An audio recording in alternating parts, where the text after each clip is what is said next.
how your year's been competitively? Yeah, flip. I mean, submission kings wise, I literally stepped on the mat in the beginning of the year, fought Tian that first time, then had a quick turnaround to fight Jason, and now fighting again for the absolute title. So it's been flipping, it's been packed, but it's been great. I wouldn't have it any other way. It was flipping awesome. Is like staying busy important to you? Like, you feel like you're in that part now where you've got to just start getting through those reps and competition? Yeah, 100%. Almost to kind of keep away the ring rust, in a way, the mat rust you could call it, just to stay sharp, especially for international competition when it arises. At least I know I'm fresh and ready to go. Kept falling apart both sides, and Chris eventually said, I know this is going to sound crazy, but give me that Aidan match. Yeah, no, that's he's got balls. I mean, hell, flipping hell. But I mean, it's going to be an epic matchup. First absolute matchup on the Submission Kings ever. It's going to be sick, dude. So how do you deal with that, right? Like, you've obviously stacked the chips are stacked against you here. Yeah. In that sense, like, do you feel that it's a lot of risk for you? I honestly don't feel it's a lot of risk. I mean, at the end of the day, I'm still technically a purple belt. So I mean, if I lose to a black belt, how bad is it really for my career, you know? No, but 100% I get you. The weight thing is, yeah, it's quite the pressure's on, I'll say that.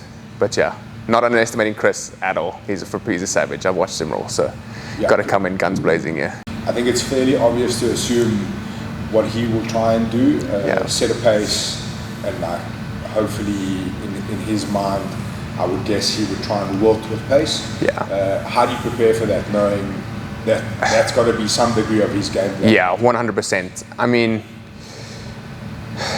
at the end of the day, it comes down to the weight, right? He's a smaller guy, I'm a bigger guy, so I just need to use my weight and my size, play the big man game, put him on the back foot, try and put a pace on him, and just take it from there and play my game. I mean, yeah, I know he's definitely not going to play any kind of relaxed game. I spoke to him at the Sub Kings, actually, and I said to him, dude, when we roll, please don't play guard. And he said to me, don't worry, I don't play guard. So I was like, okay, well, that just sets the tone for how the match is going to be. So yeah, it's going to be cool. Yeah. Epic.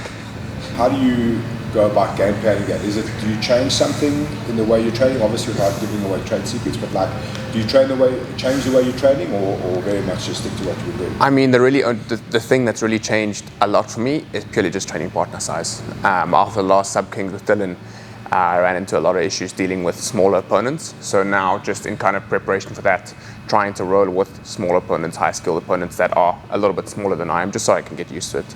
But other than that, everything really stays the same. Just try and, yeah, put the pace on and finish.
What were some of the difficulties that you picked up with Dylan, like connections?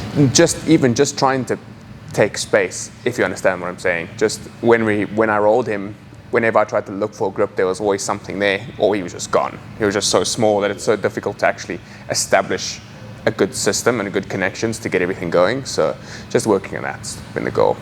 Do you think that that matchup played a bit of benefit for both sides? Like, one for you picked up on those things, and for them they picked up on a couple of things? Yeah, 100%. I mean, that's what it was, right? As soon as we knew the Chris matchup was happening, everyone was like, okay, we're just doing some dot collection here, just seeing how it will go and go from there. How important is it for you, just to finish off the year like really strong? You know? Yeah, no, 100%. It's super, super, super important. In a way, it's almost more. I'm not trying to rank whatever, but in a way, it's more important than light heavyweight title, because that absolute title opens up doors for me to fight literally anyone on the roster. If anyone wants to have an absolute matchup, I can fight anyone. They can fight me. So for me, it opens up a world of doors for me. So taking it very seriously. I need to get this win. Just to solidify for yourself personally, just to get another belt, what's the value or importance behind it? It's huge. Like, once again, I think we spoke about it in one of the first interviews that I did, just really competing just to solidify myself as one of the best in SA. And I think having that absolute title will just put the nail in the coffin as me being one of the best in the country. Like, how do you see Chris as a competitor? How do you rank him in terms of danger, skill, and obviously those? Look, I mean, he got his black belt for a reason, right? He's a good competitor. Literally just came off a win at Euros, Masters, European champion. You have to take the guy seriously. He's got a good game. He's very aggressive, like we spoke about, hyper-aggressive. He's a good athlete. So how to counter that? I've got to bring the same heat, bro. Got to be aggressive in a sense, not overextend myself, and just play the big man game, dude. Just freaking, you put my size to use. It's an absolute matchup. You have to. And then in closing, what would you say we would be expecting from you on Fight Night? The biggest and the most aggressive version of Aidan Griffith that you guys have seen ever. So make sure to get your tickets, please. Nice. Sick.